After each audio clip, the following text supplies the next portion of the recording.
আসসালামু আলাইকুম, স্বাগতম সবাইকে। আজকে রান্না করব শালগম বা ওলকপি দিয়ে মাছের ঝোল। শীতের সিজনে এই শালগম বা ওলকপিটা খেতে খুবই ভালো লাগে আর খুবই সুস্বাদু একটি সবজি।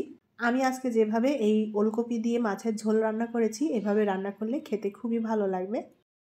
আমি এখানে ওলকপি এবং আলু কেটে নিয়েছি, ওলকপির সাথে আলু মিক্স করে রান্না করব। আর এখানে আমি এরকম ছোট সাইজের 5টা ওলকপি কেটে নিয়েছি। ওলকপিগুলো অবশ্যই নরম এবং কচি দেখে নিতে হবে, তাহলে এই ঝোল তরকারিটা খেতে ভালো লাগবে। ওলকপির মধ্যে যদি আঁশ হয়ে যায় তাহলে এই ঝোল তরকারিটা খেতে একদমই ভালো লাগবে না। ওলকপির উপরের খোসা ফেলে দিয়ে কেটে ধুয়ে পরিষ্কার করে নিয়েছি। আর ওলকপিগুলোকে আমি এরকম একটু লম্বা ফালি টুকরো করে কেটে নিয়েছি। সাথে এখানে নতুন আলু নিয়েছি, আমি এখানে 3টা মিডিয়াম সাইজের আলু একটু ছোট টুকরো করে কেটে নিয়েছি।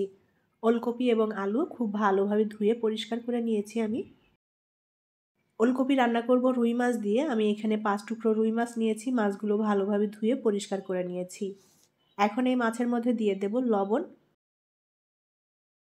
আর দিয়ে দেব সামান্য হলুদ। লবণ হলুদ এখন মাছে খুব ভালোভাবে মেখে নেব। মাছগুলো ভেজে রান্না করব, যার কারণে আগে হলুদ লবণ মেখে নিচ্ছি। মাছগুলো কষিয়েও রান্না করা যাবে, এক একটা স্বাদ এক এক রকম হয়। মাছে হলুদ লবণ মেখে নিয়েছি, এখন মাছগুলোকে আমি ভেজে নেব। রান্নার জন্য প্যানে পরিমাণ মতো করে তেল দিয়ে দেব, আর এই তেলেই সম্পূর্ণ রান্নাটা হয়ে যাবে। এখন এই তেলের মধ্যে আমি একে একে মাছগুলো দিয়ে ভেজে নেব। রুই মাছের পরিবর্তে এখানে অন্য যে কোনো বড় মাছ দিয়ে রান্না করে নেওয়া যাবে। মাছগুলোর এক পাশ ভাজা হয়ে গেলে এখন উল্টে দেব, আর এভাবে উল্টাপাল্টা করে দিয়ে মাছগুলো আমি হালকা লাল করে ভেজে নেব। মাছগুলো আমি এপিটোপিট উল্টে হালকা লাল করে ভেজে নিয়েছি। এখন তেল থেকে মাছগুলো তুলে নেব। এখন এই তেলের মধ্যে দিয়ে দেব কেটে রাখা আলু এবং ওলকপি। 1.5 টেবিল চামচ দিয়ে দেব পেঁয়াজ বাটা। হাফ চা চামচ দিয়ে দেব রসুন বাটা। এখন এই পেঁয়াজ রসুনের সাথে আলু ওলকপিটা ভেজে নেব।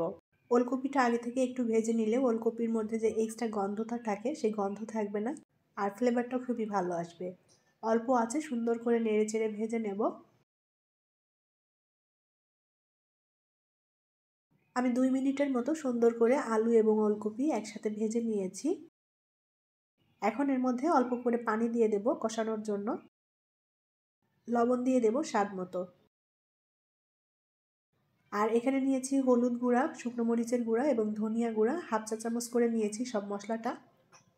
ভালোভাবে নেড়ে চেড়ে মশলা মিলিয়ে নেব, আর এখন ওলকপিটা সুন্দর মতো কষিয়ে নিতে হবে। যে পানিটা দিয়েছি পানিটা টানিয়ে নিয়ে কষিয়ে নেব সুন্দর করে। ঢাকনা দিয়ে ঢেকে দেব, এতে করে তাড়াতাড়ি সেদ্ধ হয়ে যাবে। 3-4 মিনিট ঢাকনা দিয়ে ঢেকে রান্না করে নিয়েছি। এখন উল্টাপাল্টা করে নেড়ে দেব। ওলকপি যদি নরম থাকে তাহলে তাড়াতাড়ি সেদ্ধ হয়ে যায়। আবারও ঢাকনা দিয়ে ঢেকে দেব। আরও 3-4 মিনিট ঢাকনা দিয়ে ঢেকে রান্না করে নিয়েছি। আর ওলকপিতে যে পানিটা দিয়েছিলাম পানিটাও শুকিয়ে গিয়েছে, ওলকপিগুলোও সেদ্ধ হয়ে গিয়েছে সুন্দর মতো। এখন ঝোলের পানি দিয়ে দেব। ঝোল খুব বেশি রাখবো না, সেভাবে পানি দিয়ে দিলাম। ঢাকনা দিয়ে ঢেকে রান্না করে নেব। ঝোলে বলক চলে এসেছে, এখন এর মধ্যে দিয়ে দেব কাঁচামরিচের ফালি আর দিয়ে দেব ভেজে রাখা মাছ। মাছগুলো দিয়ে তরকারির সাথে একটু নেড়েচেড়ে মিলিয়ে নেব। আবারও ঢাকনা দিয়ে ঢেকে রান্না করে নেব। 5 মিনিট ঢাকনা দিয়ে ঢেকে রান্না করে নিয়েছি।